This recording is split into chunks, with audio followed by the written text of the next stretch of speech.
नमस्कार मित्रांनो, वंशराज ग्राहक सेवा केंद्र या यूट्यूब चॅनलमध्ये पुन्हा आपलं एकदा स्वागत आहे.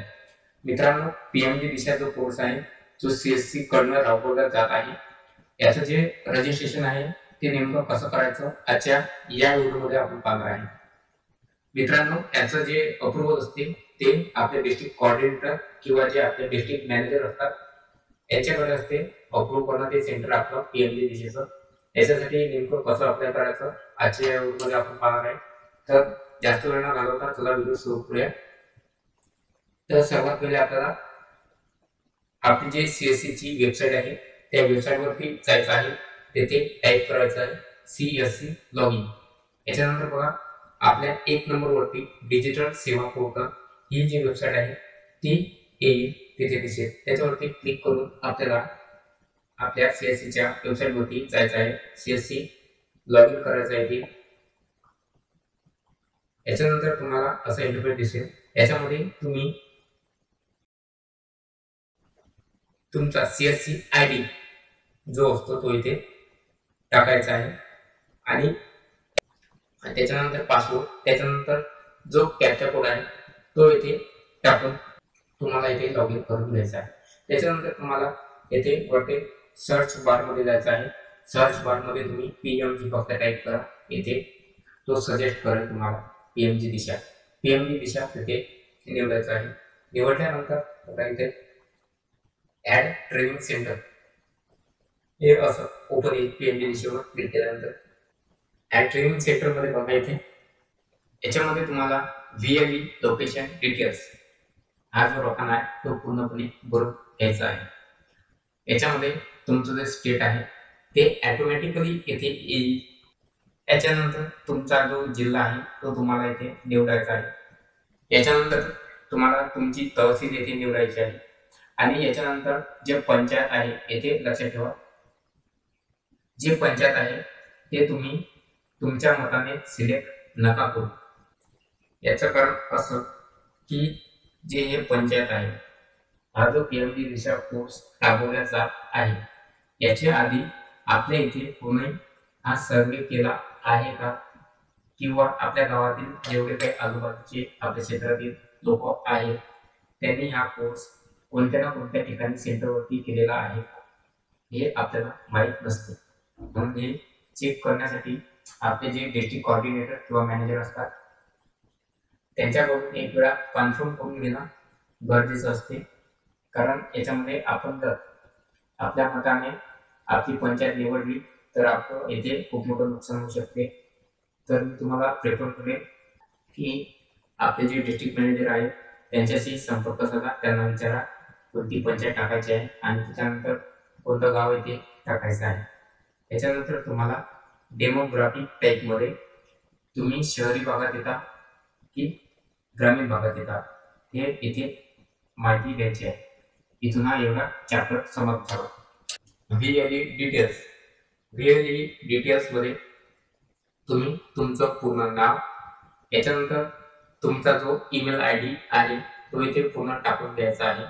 याच्यानंतर तुमचा मोबाईल नंबर. याच्यानंतर विचारत आहे की पॉवर बॅकअप तुमच्याकडे आहे का, ते तुम्हाला येसच करायचं आहे, लक्षात असू द्या. याच्यानंतर तुमचा जो ऍड्रेस आहे, जो सेंटरचा तुम्ही ऍड्रेस टाकला असेल सीएससी रजिस्ट्रेशन करताना तो ऍड्रेस तुम्हाला इथे टाकायचा आहे. त्याच्यानंतर computer of number of computer म्हणजे तुमच्याकडे किती कॉम्प्युटर उपलब्ध आहेत. लक्षात असू द्या तुम्ही 3च्या कमी नका टाकू. इथे 3च्या कमी जर टाकसाल तर तुमचं जे ट्रेनिंग सेंटर आहे पीएमजी दिशेचं ते रिजेक्ट होऊ शकते. कारण याच्यामध्ये कमीत कमी 3 कॉम्प्युटर असणं गरजेचं आहे. लक्षात असू 3च्या नंतर तुम्ही कितीही टाका, 3 4 टाका, 5 टाका, 7 टाका, 10 टाका, 15 टाका, किती पण असू द्या तुमच्याकडे जेवढे असेल तेवढे टाका, पण 3 पेक्षा कमी नका टाका. याच्यानंतर तुमच्याकडे कनेक्टिव्हिटी आहे का. कनेक्टिव्हिटी तुम्हाला येथे होयच करायचं आहे म्हणजे यस करायचं आहे. त्याच्यानंतर तुम्हाला तुमच्या जी कनेक्टिव्हिटी आहे तुमच्याकडे ते कोणत्या टाईपची आहे डोंगल आहे, 3G आहे, ब्रॉडबँड आहे, डायलॉग आहे, जे आहे ते तुम्ही इथे निवडून घ्या. याच्यानंतर सर्वात शेवटचं म्हणजे training centre faculties details. Training centre faculty detail याच्यामध्ये तुम्ही जो पीएमडी दिशेसाठी जो ट्रेनर ठेवाल त्याची येथे डिटेल्स द्यायची आहे. जो विद्यार्थी शिकवणार त्याची येथे डिटेल्स द्यायची आहे.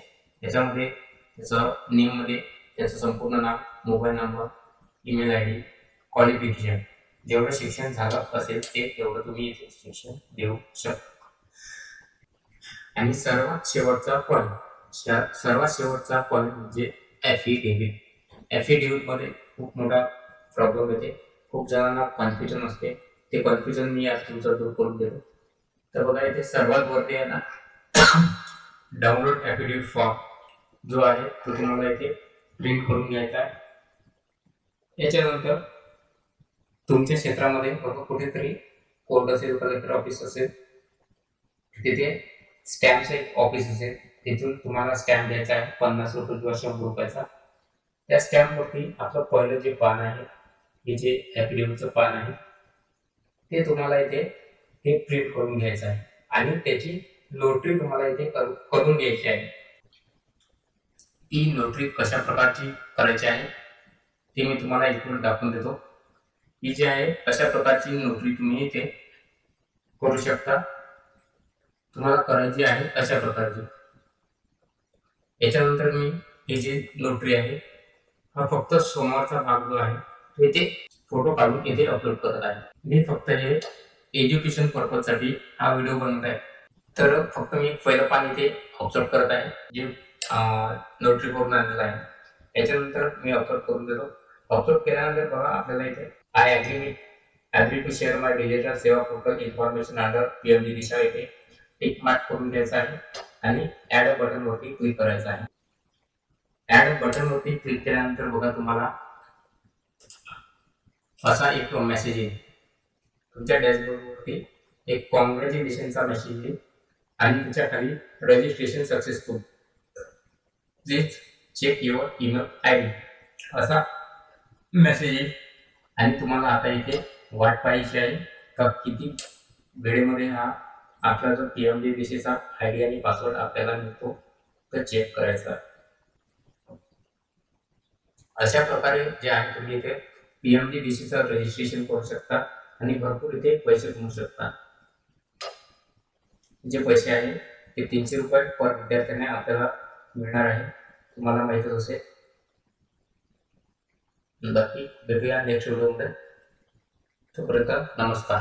जय महाराष्ट्र. जय हिंद. जय महाराष्ट्र. जय